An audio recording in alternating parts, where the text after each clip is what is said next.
Les articles d'Olivier Lafay.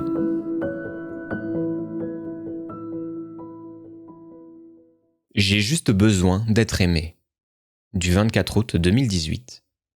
Nous sommes des êtres ultra-sociaux, et cela nous différencie de tous les autres singes, bonobos y compris, contrairement à ce que veut la croyance populaire au sujet de ces animaux. Le chimpanzé est essentiellement égoïste et ne pense principalement qu'à lui. Il est tourné vers la compétition et toutes ses manœuvres sociales sont axées vers la prise de pouvoir supplémentaire. Ce n'est pas le cas du petit humain qui est, dès la naissance, prédisposé à partager, coopérer et s'intéresser à l'autre. Une éducation bienveillante développe cela. Une éducation violente, avec rejet, avec humiliation et négligence, punition, accroît le côté compétition du petit humain et démolit son empathie et sa tendance naturelle et majoritaire à la coopération.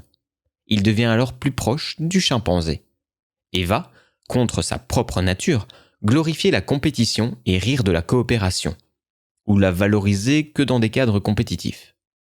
De même, dans les îles du Pacifique, nous dit Pierre Carli, neurobiologiste, les enfants sont culturellement amenés très tôt à savoir gérer leur côté compétition, à se contrôler et s'axer sur la coopération. Ce qui signifie que, à l'origine, biologiquement, non seulement nous sommes des êtres ultra-sociaux, les seuls animaux à l'être, et les neurosciences et études comparatives le démontrent, comme ferait Institut Max Planck, mais que la culture a pendant des centaines de milliers d'années appuyé ce fait. Il se trouve que la culture occidentale est très agressive et tournée vers la compétition, comme le démontre Pierre Carli dans son livre L'homme agressif. Cela ne s'est pas fait par hasard. Les violences éducatives y jouent un rôle majeur. Nous préciserons avec le temps comment on en est arrivé là. Histoire, société, etc.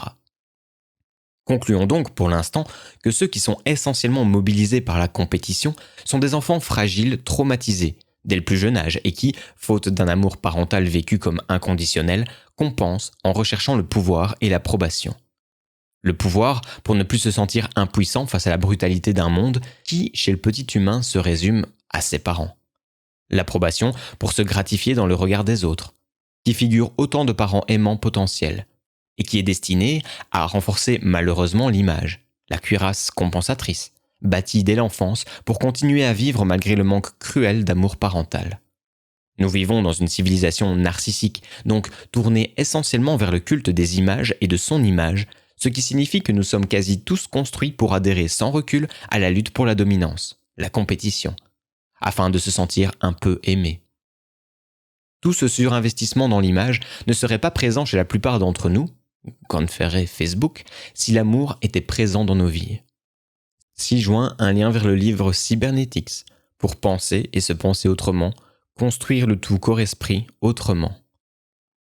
Que choisissez-vous ? La musculation du chimpanzé ou une musculation humanisante ?